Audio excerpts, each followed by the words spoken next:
The world is built for extroverts, but if you're an introvert, here's your way out.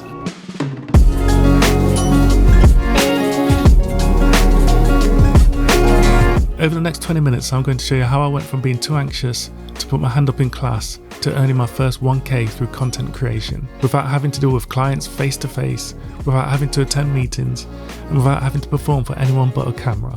If you're an introvert who's held back through self-doubt, this is for you.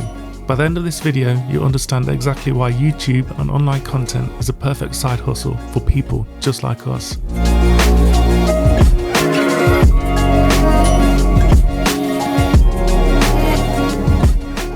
I've always been the quiet one. My father was quiet, and my mother, she wasn't quiet. She was an extrovert when she was in Zambia, but when she came over to England, I don't know what it was, but she kind of went a bit quiet. Maybe she was worried about being judged by other people. But I've always been quiet, always been shy, and yeah, I had social anxiety really badly growing up. And I still got social anxiety now as an adult. But to be fair, it's not as bad as it was when I was a child. So my social anxiety isn't as bad, but I've always had shyness, social anxiety, and this crippling self-doubt and worry about being judged by people. So when I went through school, I never put my hand up in class. Even though I knew the answer, I'd never put my hand up in class. I'd be like 99% sure what the answer is, but I still wouldn't put my hand up because of that 1% of getting it wrong and looking like an idiot. So that shyness carried through into adult life, and it took me a while to get my first permanent job because of it, because I was going through, self-doubt, worry, couldn't go through job interviews. I still struggle with job interviews now, and it's just a pain. It's held me back so much in life. And when I was younger, I just wanted to get through. Just wanted to get through the days. But as I got older, I decided I wanted to become more successful. We don't know nobody. We don't care about it. We don't know nobody.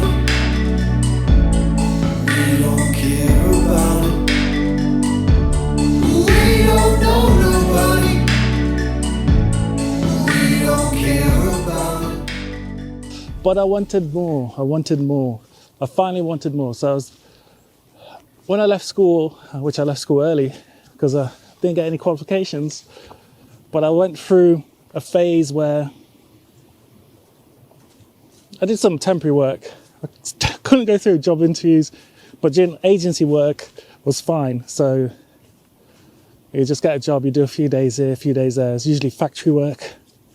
And I was just happy doing that. And then I was getting my dole pay in between working, so that's credit, I guess, for people in the US, anyone watching this.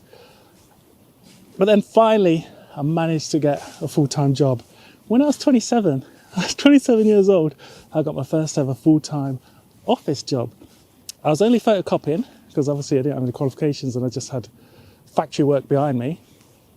But I was going to work in a shirt and tie and trousers and shoes, so my mother was effing proud of me, even though I was just photocopying. But she had that photo that she could send to people back in Zambia saying, look, my son's got an office job, he works in an office. Let's just ignore the fact that he's photocopying for 8 hours a day. But anyways, I was photocopying for 8 hours a day. And I was happy doing that 8 hours a day. But I was just happy getting a nice pay, and it was definitely more than what I was earning in the factory. But then it got to a stage where I wanted more. This is when I started dating, and the person I was dating was going up through the grades. So obviously I just didn't want to be the photocopying guy. So this is when I wanted more, so I wanted promotions. And it was hard work, but I managed to get a few promotions in my office, a couple of promotions.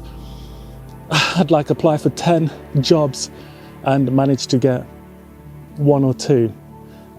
In my office, if you want to apply for promotion, you have to go through the grades, and it's an external application, so everyone can apply for it. People inside the organisation and people outside the organisation. But I managed to go through the grades. And I was content. I was happy that I was going through the grades. The partner I was with was going through the grades, and yeah, I was earning extra money. But then something really changed. And a few years ago, my father passed away. And that's when it really, really changed. And that's when I thought to myself, what have I actually done in my life? What have I actually achieved? And is my father proud of me?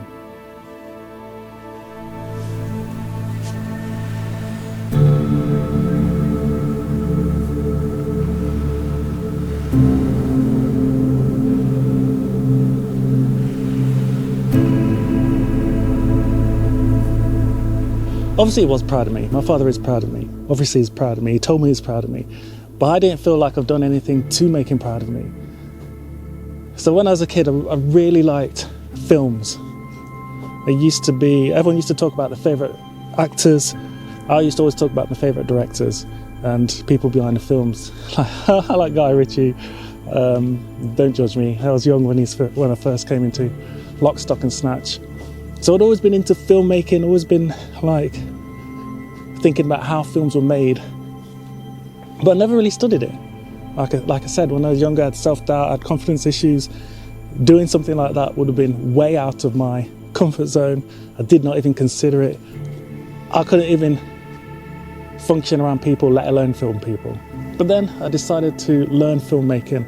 I wanted to really see if I could take it somewhere decent. And in a way, to make my father proud of me, I dove into filmmaking. So I've spent the whole year of 2019 just learning filmmaking, watching YouTube tutorials. I didn't go to any official schooling. I did buy some courses though, which that'll be another video about how we waste money on courses. But anyway, so I learned filmmaking. I was posting once a week. I gave myself a challenge to post once a week on Instagram, and that challenge forced me to, because I was procrastinating before that, it forced me to post. And each time you do something, each video you make, you learn a little bit. Even though you don't think you do learn something, subconsciously you do learn something. And I was getting better and better that way. And then by the end of 2019, I actually got my first paid shoot. I still got one of the cash notes. I was paid in cash. One of the cash notes I still got at home. You can't use it, but it's one of those things where it was a big moment. I was proud of getting paid in cash. So I kept it. It's a memento. It was a proud moment. It's a moment where it's like, Dad, if you can see this, I actually made some money outside of the 9 to 5. I actually taught myself to do something, and I actually, got paid for it. It was a big moment.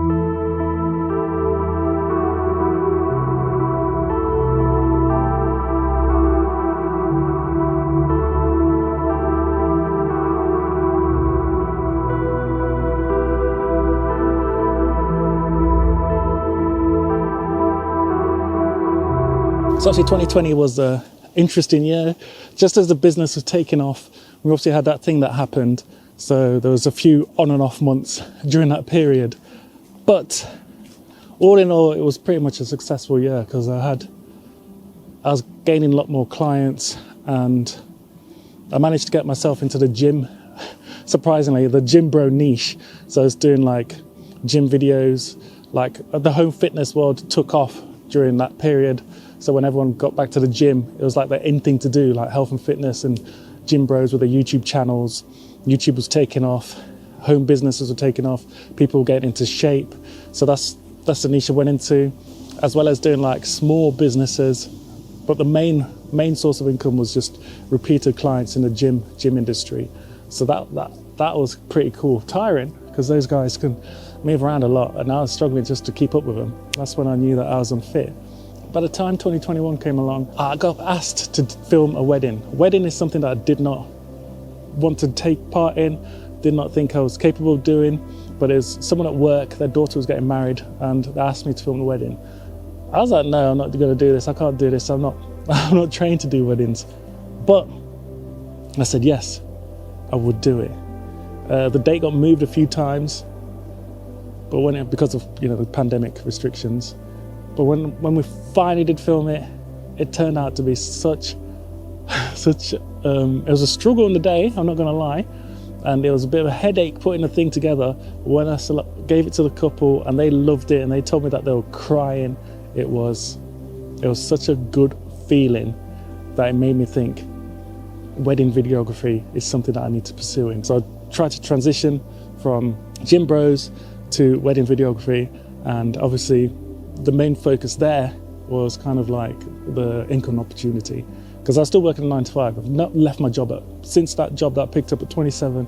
I was doing that job now. Even to this day, I'm in that job now. But moving away from Gym Bros into wedding videography was the plan. So I made a website, I made some business cards, and I went full into the wedding videography, and I managed to get some clients. And I was slowly upping the quote with the experience. With more experience, I was charging more, and I was earning pretty much more than I would with the Gym Bros, because obviously in Gym Bros is all about quantity, a couple £100 or £200-300, and wedding videography is just like one whole day at like £1,000 plus. So I was making it. I was finally making it. I was finally to the point where I was genuinely thinking my father would be proud of me. This is it. This is it. This is where I earn enough money to leave my 9 to 5. I thought I'd made it. But this is also where things started getting a bit negative and wrong, and things didn't go to plan. Remember that social anxiety that I had as a child? That kind of was going away when I was filming the Gym Bros, because the camera was somehow like a protective measure between me and everyone else. So I don't know if it's because I'll be looking at people through the lens of the camera or through the viewfinder of the camera, and I wouldn't be looking at them. Generally, it's like a protective layer. On top of that is like exposure therapy. Every week I was filming like Gym Bros. I was filming because they had the YouTube channels, they had the Instagram, they needed content consistently. But when I moved to wedding videography, obviously weddings is a bit more slow paced. It's like quality over quantity. So you would be filming less often but getting more money. And that less often didn't give me that exposure therapy, that repeated exposure therapy. It meant that I started regressing. And then with weddings, there's more pressure, there's more at stake with these videos. The Gym Bros is like, yeah, it's done, once and done, whatever. They'll be on to the next video the next week. And there's repeated clients. So I'll be seeing the same people over and over and over again. Whereas weddings, it's like a new set of people, a new set of families, a new location, a new pressures. Make sure, and there's higher expectations. People don't realize how much work goes into wedding videos. Don't miss this moment. You have to be here. You have to be like everywhere by yourself, and no one gives you information. They just assume that you know everything, and it was getting to me.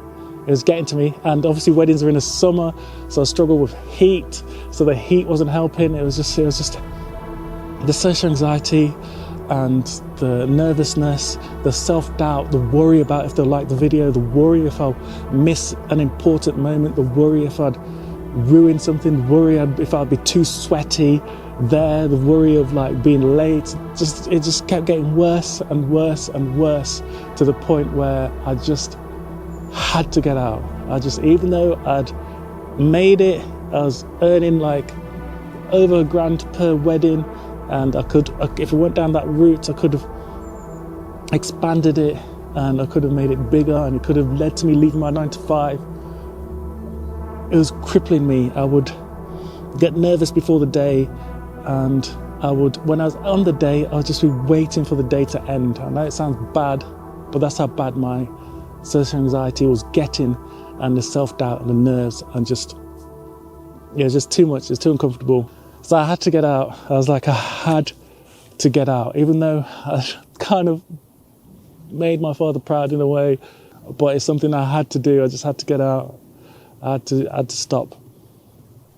But luckily, Luckily, what was next is what I know is what I want to do, and what you may want to do. Don't forget, this is, I'm telling my story to help you. So hopefully this next stage will be something that you can learn from and expand to if you've got the same issues that I do.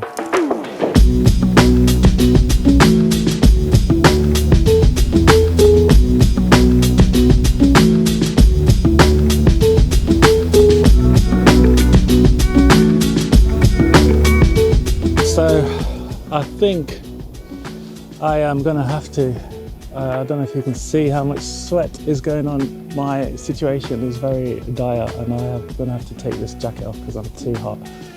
It's too much. My unfitness is making me die.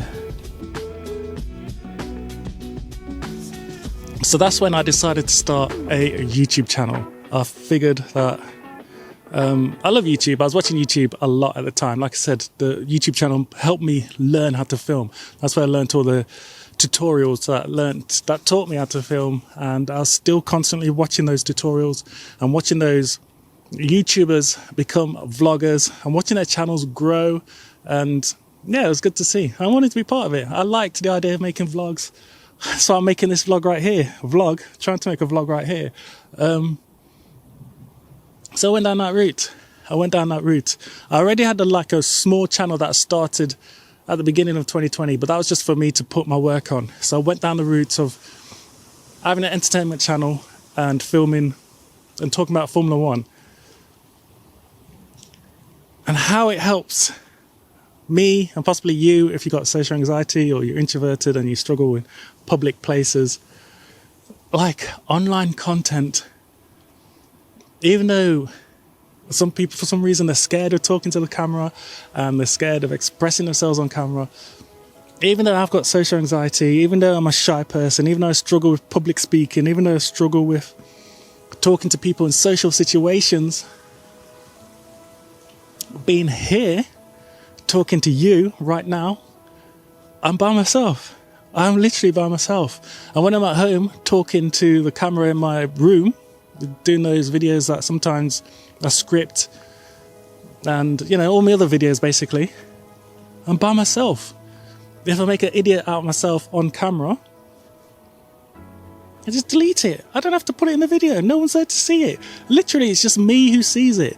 So if you struggle in these situations, just consider building a, what's it called? A personal brand, public brand, or whatever it is. Just consider building your social media, whether it's Instagram, TikTok, YouTube, whichever one's your favorite, LinkedIn, X, Twitter, whichever one's your favorite. Just whip out your phone, whip out your camera, buy a mic, and start talking. Start expressing yourself. Express your true self. Like I would, if there's 4 or 5 people around me now, I would not be talking to the camera like this. You would not be seeing me how I really am. This is how I really am. When I'm by myself, I'm talking to you like this right now, right here. So, yeah, so it's full circle. I thought I had what I wanted with the filmmaking, but I still have the filmmaking. That's the thing. When you have your own channel, your own personal brand, there's no people telling me what I need to do. But with these videos here, I'm the boss. I can include whatever I want. I can take out whatever I want. I can cut this down. I can leave it long. It doesn't matter. Who cares? No one cares. As long as I'm happy, as long as you're getting value, and as long as the world is a beautiful place like it is right here, and how it is wherever you are, because I'm sure there's nature there, then everyone should just be happy. So this is my way of just saying, it's a massive spider on my camera, by the way. Well, it's not massive, but there is a spider on my camera. So this is my way of saying, get out there and film. Get out there and film. And whether this YouTube thing goes somewhere or it doesn't, I think I know that my father is proud of me, for sure. I think I know he's proud of me. I think I know that He's proud of me. He's happy as long as I'm happy.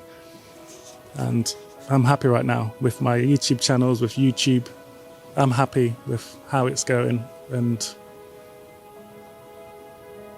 where it's going.